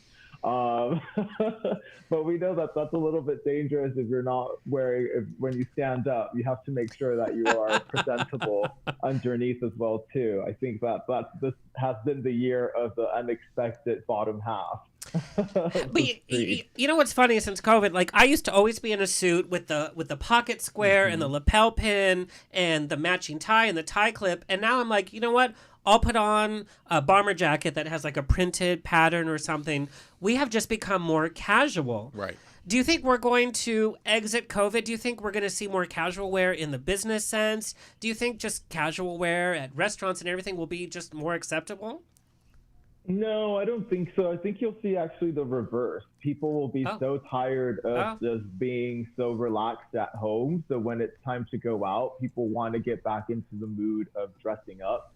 And it's not just for dressing up for other people, it's dressing up for themselves. I know that Craig and Brandon earlier said, you know, do things, wash your hair or dress up at home, even if you don't leave. It's important to also dress up as well too, so you feel comfortable. But you're going to want to dress differently when you actually go out and start socializing again. So I think that people will want to show off with fashion, maybe not as much with their bodies if they haven't been able to hit the gym. So they might want to have to keep more clothes on, which is good for my point of business, you know. So I've been excited. But at least you'll be showing off, you know, it's showing off a little bit more your fashion sense. I think will be really important once COVID is done with. I love that. I think that's a good point, because we've been saying, men are going to be more casual. We're all going to be laid back, but you know, I have 2 walk-in closets full of clothes, and plus we've all been online shopping, right, during this whole time. Me. Just eating online. Yeah, but eating. like this, like I want to steal this. Well, this is Zara from 2019. Well, at least you can wear Zara. But I know you don't want to steal this just because I'm very cold. It's cold in this studio. Being a skinny bitch makes you cold. But I think you're so right, and I think the fashion industry is kind of discounting that. We're going to be so excited to put our best foot forward and dress to the nines. I mean, I'll be honest, I'll put on an outfit just to walk to the mailbox because it, like, you know, I feel good. I look like, like shit to go outside for the dogs to pee and all that. So I got so excited last weekend when I had to dress up.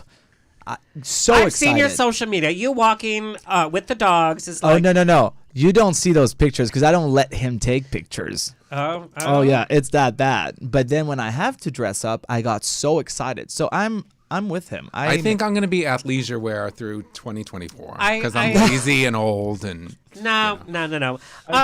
I do think that though when it comes to athleisure wear, things will be like the more casual items will have more of a luxury vibe to it. I totally get that. It's something that you'll be feeling on your skin, on your body. So it has to have that yummy sweatpant kind of feeling. And I think that with all the new advancement in technology and fabrications, that you can have these sports materials that feel like cashmere without having that stiffness of a wool, for example, and the flexibility of a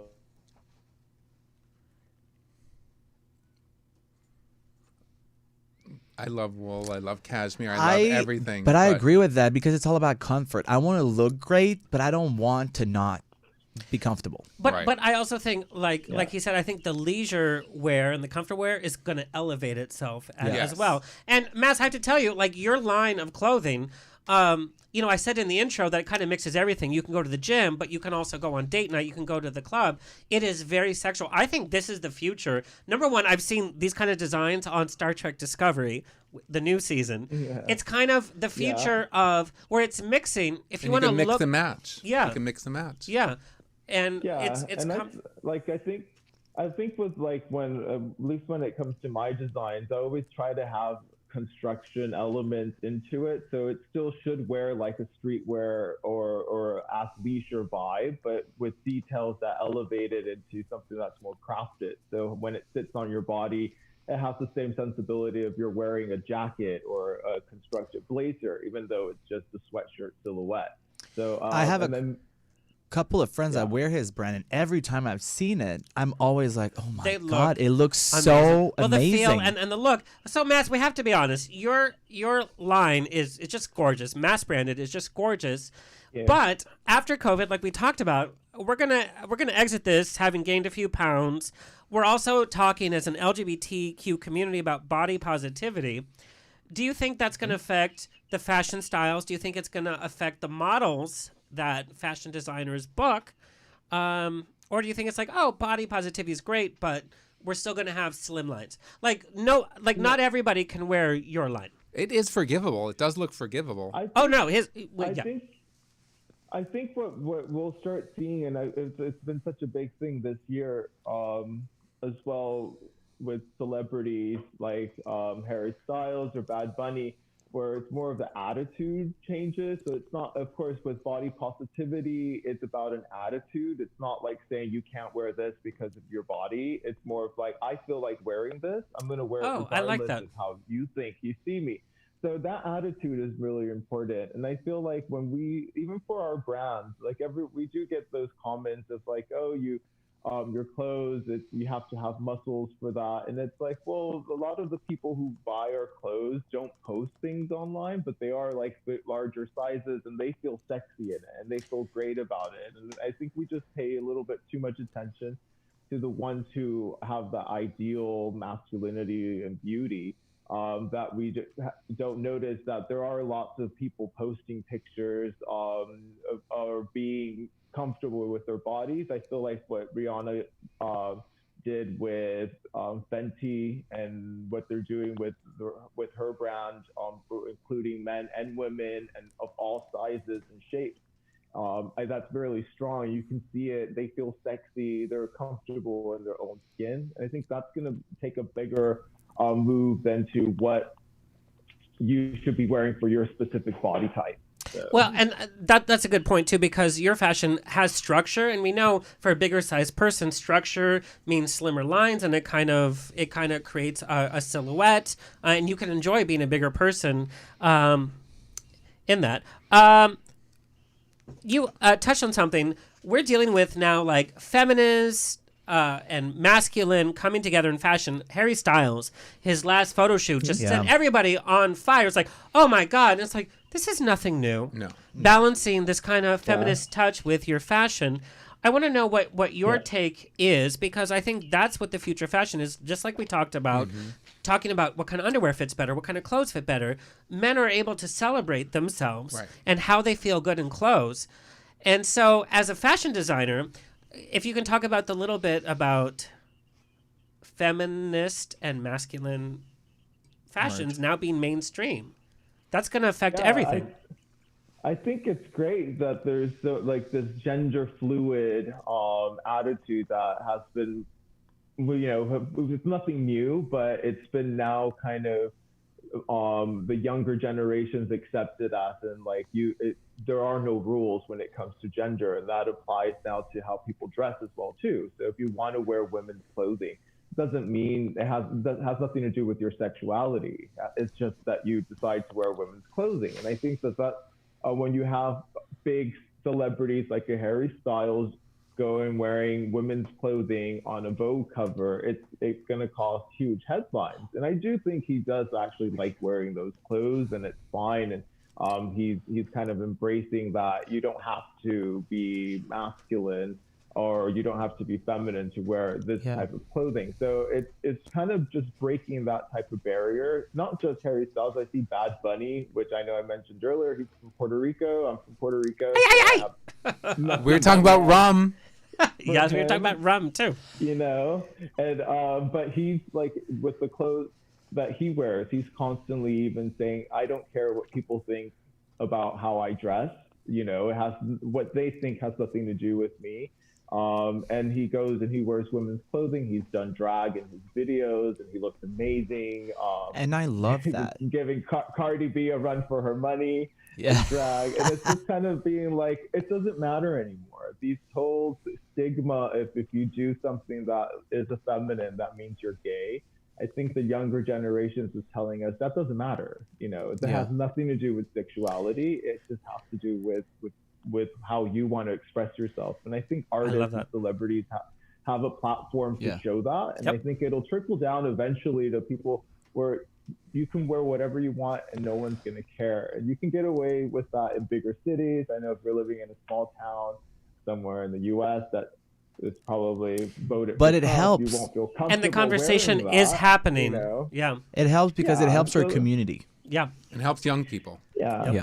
It is. And I hope it's not just some passing trend, you know. I hope that it'll open more people to kind of just accept people to be different, express their individuality, and not have to like fit in a specific box, you know, like throw away the box and let's color outside the rainbow. One of the benefits of COVID is that people are alone with themselves and they only have themselves to answer to. That's why we're having A-list celebrities come out as trans, non-binary. We're having this conversation because, like, you know what? I'm just going to worry about me. Yeah. Yeah, well, there's also, Okay, Mass, I need to ask you about a few fashion and say out or in. Okay, let's go. Extreme slim fit pants. Out. Really? But you said extreme slim fit. Extreme fitting. Extreme. Like if they're leggings, then wear leggings. You don't need to wear jeans that look like leggings. Yeah. Okay. I I think also, I'm with there's you. so many cool legging styles out there anyway, so why not? If you want to wear something that's that tight, wear a legging. Don't, Okay. you know, it's Rompers. inappropriate. What? Rompers. For men or women? For men. Oh. Rompers. Well, I don't like rompers. I've never really liked rompers, but I do love jumpsuits for men. I like that. It's kind of in the same depending family. on the length, something that feels a little bit more workwear, utility. I think if it's a romper that looks like something a toddler should be having a play date in, I'm not into that. You know, it's cute, but it's it's out. Sorry. Okay, overalls. Overalls I'm into, yes. Really? I love it. I have like 3. Yeah.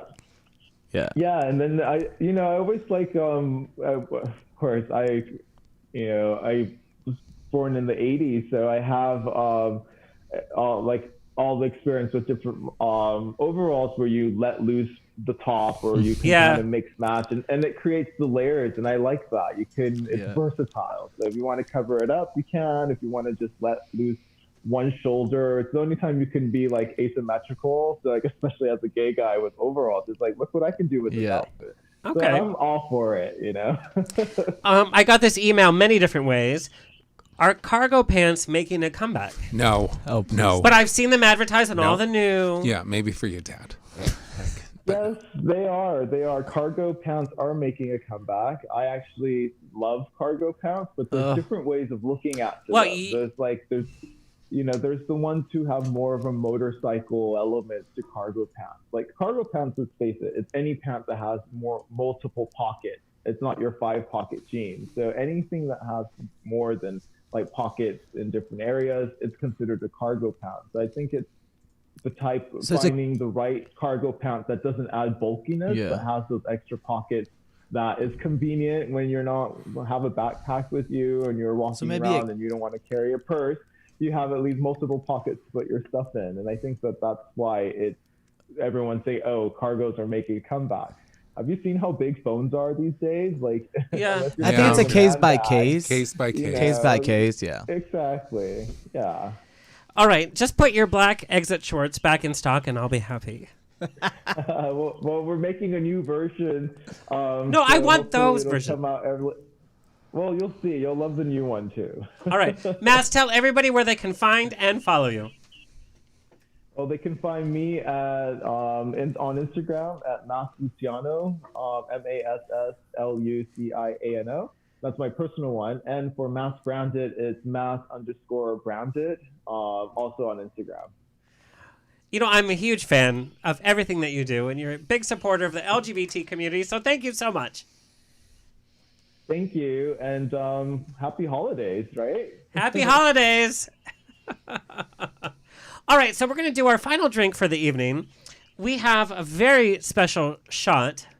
Yes, we are doing some Drinksmith So it's a great way to support local LA I bartenders. love this. I tried that, and it's so good. They're so good, So right? good. So these Wait, local. can you hold this for like 1 minute? I literally have to go pee. Okay. Am I holding? No, like. Are we paused? Do the segment. Oh, so we are. So Drinksmith, these LA bartenders have created their own cocktails, and what you do is you twist it, and then you shake it. Yeah, it's such a great concept. So I saw that at the beginning of the quarantine, and then I reached out to them, and I just love it. They taste great. They taste good, right? It looks really good too. You know, the bottle looks really good. And it's all these LA bartenders who we want to support because obviously shit is closed. And And it's like their Charity is specialty. involved. I mean, they're liquid chefs. Yeah. So this is smoked watermelon. So it's got mezcal. It's the garnish guy. Follow him on Instagram. My friend Charity does it, and it's the perfect cocktail. Do they ship? Do you know if they ship? They deliver in LA. In LA. Yeah, don't they know if they ship. delivered to me. I just don't know if Yeah, they ship yeah. like over the. So US. a little mezcal, a little watermelon. There's nothing more that you need.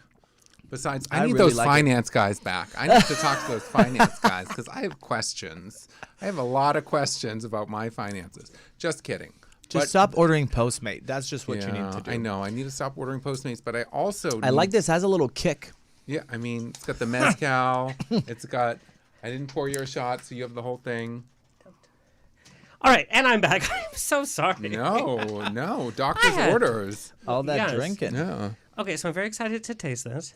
It's good. So it's smoked watermelon by the garnish guy, he's a great mixologist. He's a hipster. He's got like the sleeve tattoos, so he knows what he's doing. He's got a beard, everything like that. It's got some kick to Every it, right? story behind every drink of that brand is so cool. Like when you go online, you can see it, and it tells you the bartender and all that. It's great. It's good. And it's supporting local bars and restaurants who aren't, working right now because we're closed. So, it's delicious, right? It is very delicious. I also need that underwear guy back. I have more questions. I'm telling you, go to that site. Go to Nick Taylor. I'm telling you. Oh my God! What about the hairdresser? I cut my hair in quarantine. It turned out real bad, but it was. We're in doing April. everything wrong, but we still look I'm all amazing. fucked Anyway, up. I wanted to introduce our final guest for tonight. Anthony Rodriguez is a California native, but has been all over the U.S., studied in Boston, lived in New York. 4 years ago, he settled in Palm Springs with a residency at Palm Springs Fine Men's Salon, where he provides facials, waxing, and body grooming. He is a licensed esthetician and specializes in skin treatments, and most recently became a certified cosmetic tattoo artist to do microblading. Please welcome Anthony Rodriguez. All right, Anthony, turn your camera around so we can see. There you go. Yes. Hey, yes. How are you, gentlemen? We are great. We're fine, but we have a lot to ask about skincare. So now we're indoors a lot. What kind of effects is that having on our skin? Well, besides being indoors, I don't know if you guys have even heard of this. Have you guys heard of Mask Me? Yes. What? From wearing the mask. Yes, a lot. From And wearing people the don't mask. wash the mask, and then they sweat in the mask. what? And it's a whole thing. You yeah, wear yeah, it, yeah. and then you get it like here. You get it, so you take it Oh. off, and then you And get so- it here and here. So funny. Again, I guess I'm Not just me. very fortunate. I don't have that. My partner does. Oh. So I got him like to do mask and You're really exfoliate keeping more. his life together. I huh? know, right? You're It's like your a whole. finances, Yeah. your I'm just facial very situation. lucky. My skin doesn't like. I had Accutane when I was younger, so I was on Accutane too. it really helped. But the mask acne is a big thing. Yeah. Oh, I have How no do we clue. how do we solve that situation, sir? So with the Mask Me, basically, like you guys mentioned, it is irritation and breakouts happening because our masks are on our face all the time. A lot of us aren't used to having an enclosure for 8+ hours all day long. So little things we can do is you want to air out your skin, just give it a break. So if you're at work all day long with the mask on, take your 15-minute breaks outside, let the air hit your face. And like you mentioned before, keep the mask clean. If you're able to get disposable masks, do that. And I've seen a lot of people reach into their purse or the bag for the mask, and they take it out with, the Ugh. crumbs from the bottom of their bag. Oh God, no. And, with makeup and lipstick smeared on it. it's just, Tampons? a little bit of everything. So you want to make sure that if you have Yeah. a disposable mask, you want to dispose of it after, at least a day. Keep it And- for a day. Another thing too that I kind of been doing is I purchase masks that are individually wrapped. So these are amazing. They're sprinkled all over my life, in my car, in my bag, in my room. So I have the same one they that stay sanitary. you do, like reusable. And what I've just started doing is washing them every second day in the sink with my little Tide Pod, and then I just dry it overnight, and it really helped like the skin a lot. So Anthony, I also want to know, Kevin, like we talked about, like you're doing your usual skin routine. Yeah. My skin routine has totally changed where it's like, you know what, if I don't have a function or I don't have to be on Zoom, I'm just not going to do it because I'm at home and I'm not going to even change my pajamas. So I think like, a day before I'll get into my regular skin routine. And I know that that's not great because when we come out of it, what is the minimum skin routine that I should be doing? Well, like a lot of what your guests have mentioned before, this is a time to really kind of start building great habits. The first shutdown, I started eating horrible. I developed a lot of bad habits. So this time around, I'm taking advantage. I'm trying to work out in the mornings. And this is when you want to kind of start building your facial routine, your skin routine. So there's three steps I would recommend to everybody, the bare minimum: cleanse, exfoliate, and protect your skin. Yep. So in more detail, cleansing your skin, that requires a little bit of some research, kind of try to figure out what kind of skin type you have. Look for a cleanser that's best for your skin type. You're going to want to then exfoliate a few times a week. A lot of people think of, scrubs. Scrubs are great. There's also chemical exfoliants, which are, the acidic ones. Those are amazing too. And then always finish off with moisturizing and sun protection. So I ordered a chemical peel on Amazon once. What? Why? And I decided to apply it myself. No. Yeah. You So see- what are your thoughts on those type of situations? So if it is a chemical peel, leave it to the professionals. Yeah. because Yeah. You can do some You can severe scar. damage to your skin.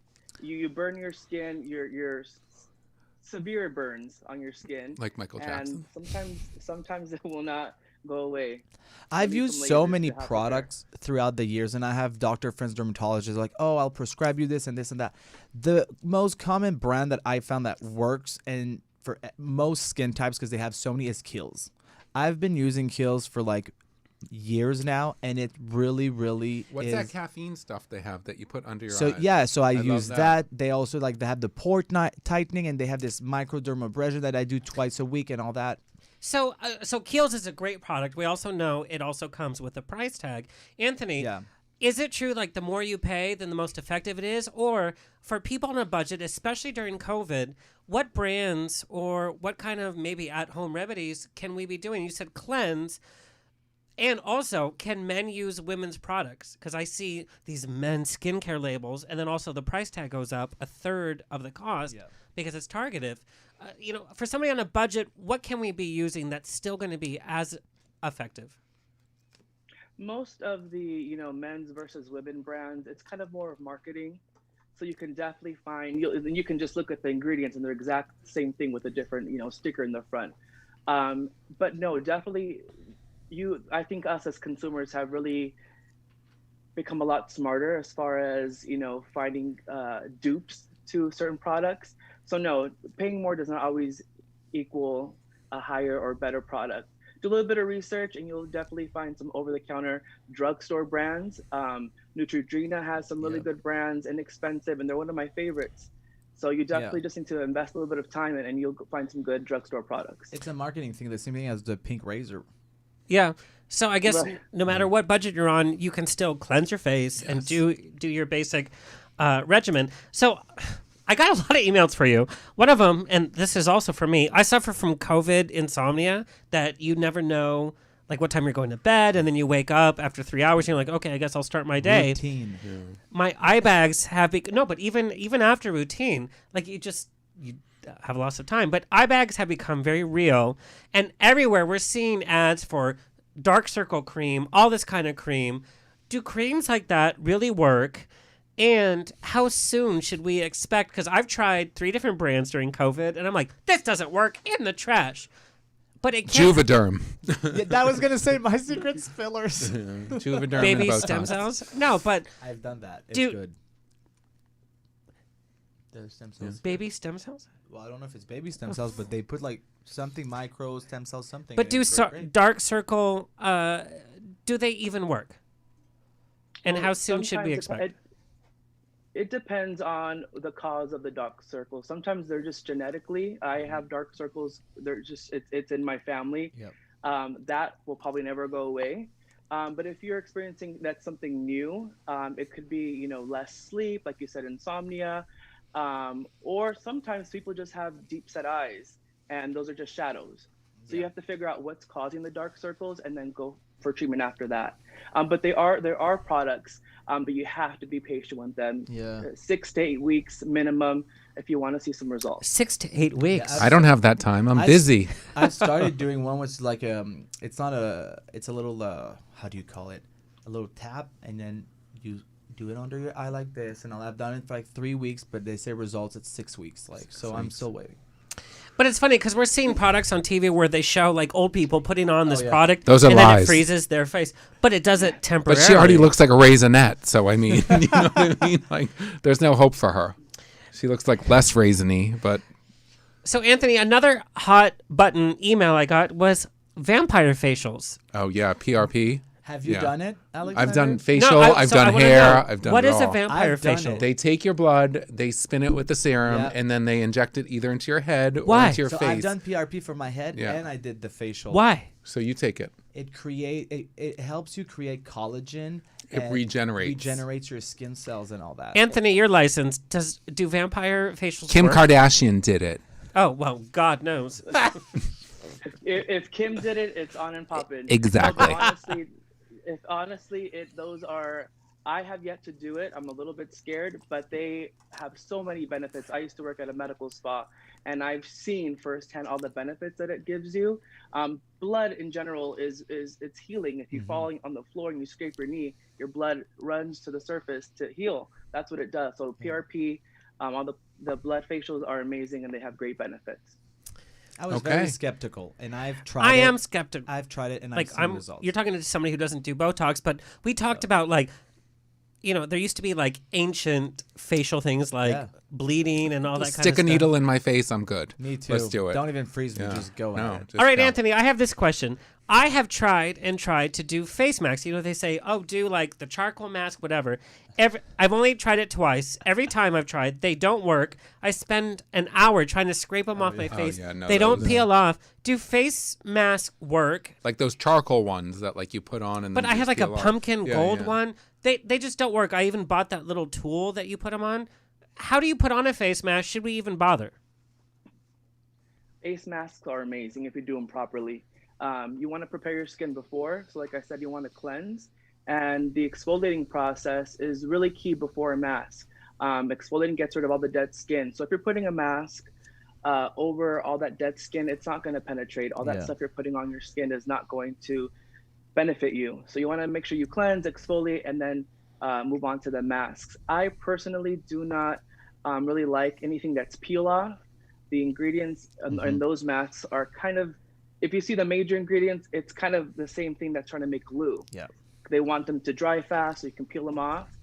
Sheet masks are a lot of fun. They're inexpensive. You can hop onto Sephora or Ulta and purchase, they're $3-4 for some sheet masks, and they're. Do they work? They do work. I'm telling you, you need to prep your skin properly, and they work wonderful. But not so much the fun glitter ones or the, I'm sorry, I know you mentioned the 24 karat gold. I mean, if you're doing like a sheet mask and that kind of stuff that's drenched in serums, serums are just, products that have really high concentrated vitamins, and those are really great for your skin. So masks are amazing, and you can kind of choose whatever mask you need at that moment. So if you're starting to feel a little bit dry, get one that's hydrating. If you want to do a little anti-aging treatment, get a youthful, mask. But they definitely do work. What are your thoughts on this? It's like this crystal that people have been buying. I bought it. I haven't tried it yet. And you're supposed Crystal to meth? No, not crystal. No, a crystal. You're supposed to like. So it says you go on your skin and you do things like this, and you go up and you go up and you go up and you roll, and it's supposed to really be good for your skin. I haven't tried it. I ordered it. It's on my counter, but I see all those estheticians talking about it. So they can get a little trendy as far as like the jade roller and those crystals. But I think what the major point of those is to massage your face. And in my treatments, in my treatment room, I do a lot of facial massage. So like I said before, massaging kind of brings the blood to the surface. All of that pressure, there's so much healing from getting a blood circulation going. So if you're massaging your face, whether it be with your hands, using some oils, or using a tool like a jade roller or crystal, you definitely will see benefits from getting the blood circulation on your face. Got it. All right, Anthony, we have to do a final topic, and that is eyebrows. So when I first came out of the closet, it was like thin, manicured eyebrows. And now I'm seeing that like bushy eyebrows are like totally in. And I know you just got your certification. You can do microblading, so you're actually fashioning men's eyebrows. What's the trend in eyebrows? So especially right now with the mask covering half our face, all you can see is your eyes and eyebrows. So I think this is a perfect trend to really take care of your eyebrows. And I think a trend right now, like you mentioned, is a fluffy, bold brow. Like you said before, I saw a lot of, over plucking, super thin. All the celebrities were doing it, guys and girls. Yeah. So, but because people were doing that and over plucking can really damage the follicle, now people are not able to grow their natural brows anymore. Yeah. So microblading would be a perfect a route to go if you want to get your full natural brows back to looking the way they were. But I guess that's what we're seeing with like celebrities. But it's also depending on your I don't look good if I have all my eyebrows. Yeah, but your eyebrow right now is a little thicker than when I first met you. Yeah, it's definitely thicker. Yeah, we had time to grow Betty it. Davis size. 2020. What a year. 2020. Big Brooke Shields brows and so much more. Right? Like everything new is old again, right? Exactly. Yeah. Anthony, thank you so much. Where can people find you and follow you? You guys can check me out on Instagram. It's Cortez Cosmetics. Check out the salon website. It's psfinemensalon.com. We're launching our online store in January 1st, and it's going to have all of our hand-selected products. So check us out there too. Thank you so much. And I tell you, every time I go to Palm Springs, you visit Anthony, and you look good because I want to look 20. Done. He's on a miracle work. Thank you, Anthony. Thank you, gentlemen. All right, so we're gonna finish things up. Paul, what's a good New Year's Eve cocktail that you can make? Like a shot?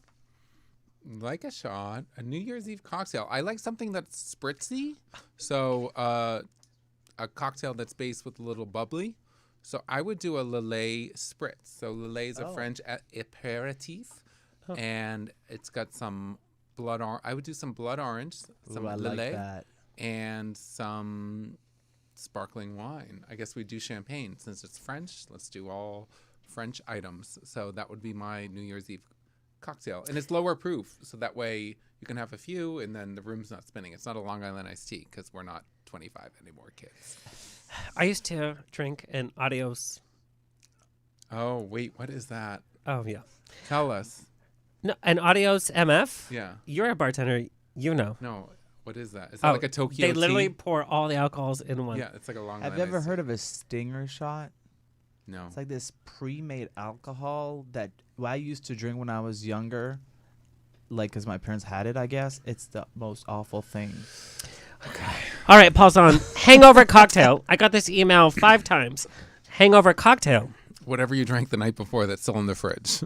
Really? But no, that's a not good. Bloody Mary is always the best hangover cocktail. Or mimosa. I hate Bloody Have you ever had a Bloody Marys? I hate Bloody Mary, Maria? but I love Bloody Caesars. Bloody Caesars. Wait, I so should it's know what Worcestershire, a little bit of Tabasco, vodka, what's that? What are you, Liza Minnelli and Cabaret? Clamato juice. Okay. Oh, rest in peace, Anne Reinking. Anyways, so I'll take one. Yes, I'll do make one you of one. those. It's great. Yeah. All right, Paul Zahn, where can people find you and follow you? Follow me on Instagram at Paul Zahn and www.paulzahn.com. And yeah. Fabulous. And you're going to be back because I think we have a singer. Taylor that we're- Dane. Taylor Dane, who's just We're not revealed. supposed to say it right now, but yes. Well, I guess you She was on The Masked Singer. She's a pop star from the 80s, 90s, and even today. Tell All it right. to my heart. Sorry. Even today. Kevin. Yes. Rapid fire. Are you ready? Okay. Celebrity crush. Zac Efron. First thing you notice about a man.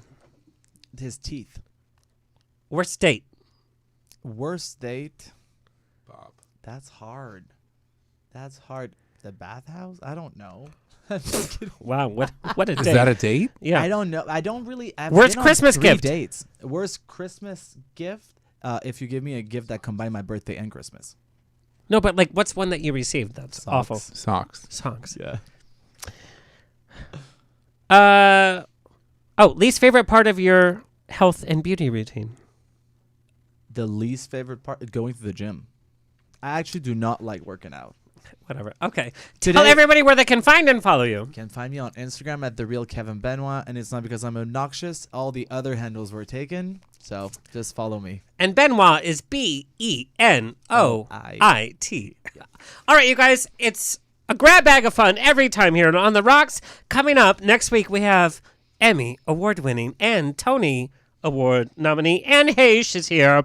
Big thank you to our engineer, Kurt, also my associate producer, Michael Vega, my guest and my co-host, Mr. Kevin Benoit, and our king of cocktails, Mr. Paul Zahn. Stay happy, stay healthy, stay tipsy. Sasa. This has been another episode of On the Rocks. Tweet me and slide into my DMs on Twitter and Instagram at On the Rocks On Air. Find everything On the Rocks for free at OnTheRocksRadioshow.com. Subscribe, like, review, and share. Until next week, stay fabulous.